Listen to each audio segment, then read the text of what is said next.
A very good afternoon to you, and many thanks for joining us. You're watching News Updates coming to you live on Politics and Business Television Abuja. I'm Fatima Abubakar Oibo. On the news of this hour, the USA congressman has accused Nigeria of failing to protect its Christian population despite receiving substantial military aid from Washington. Representative Riley M. Moore urged Secretary of State Marco Rubio to impose diplomatic sanctions and an arms embargo on Nigeria, citing what he described as a systematic persecution and slaughter of Christians across the country. In a letter dated October 6, 2025, Moore called for Nigeria to be redesignated as country of particular concern under the U.S. International Religious Freedom Act. The criticism comes amid escalating tensions with President Donald Trump, warning that the U.S. may halt all aid and consider military action if Nigeria does not curb religious violence. Trump's comments posted on Truth Social accused the Nigerian government of ignoring mass killings allegedly carried out by Islamic extremists. The designation under the IRFA opens the door for sanctions and further scrutiny, intensifying diplomatic pressure on Abuja to address religious freedom violations. Well, the National Hajj Commission of Nigeria, NAHCON, has successfully concluded its inspection of accommodation and catering facilities in Medina, marking a major milestone in preparations for the 2026 Hajj, led by Commissioner Professor Abubakar A. Yagawal. The inspection team evaluated hotels and kitchens from November 3rd to 5th, ensuring they meet the standards required to host Nigerian pilgrims. The delegation included representatives from the Office of the Vice President, State Pilgrims Welfare Boards, and senior NAHCON officials.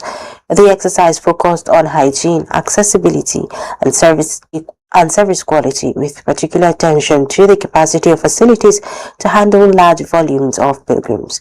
NAHCON emphasized its commitment to safeguarding pilgrims' welfare and delivering a seamless Hajj experience. The Commission also reaffirmed its readiness to collaborate with Saudi authorities and service providers to ensure all logistical arrangements are in place well ahead of the pilgrimage season.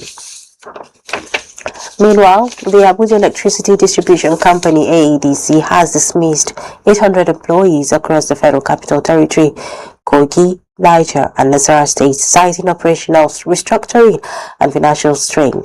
The retrenchment, which began on November 5th, follows months of declining revenue and rising operational costs amid Nigeria's worsening electricity supply challenges. Initially, AEDC proposed cutting 1,800 jobs, but the figure was reduced after intense negotiations with the National Union of Electricity Employees and the Senior Staff Association of Electricity and Allied Companies.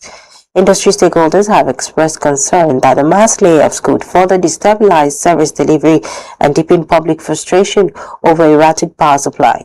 AEDC management insists the decision is necessary to streamline operations and improve long-term efficiency. As the country grapples with inflation and energy insecurity, the move underscores the urgent need for reform and investment in Nigeria's power infrastructure. In the meantime, 6 soldiers assigned to protect Honorable Jafar Muhammad Ali, the member representing Agwara Borgu Federal Constituency of Niger State, were killed when armed bandits ambushed his convoy near Kuble community along Babana Road.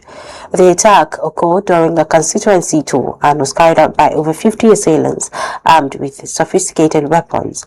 The lawmaker and his civilian aides escaped unharmed, while the convoy was later evacuated following military reinforcement. The House of Representatives has expressed deep sorrow over the incident, condemning the growing insecurity in Niger State and across Nigeria's northern corridor.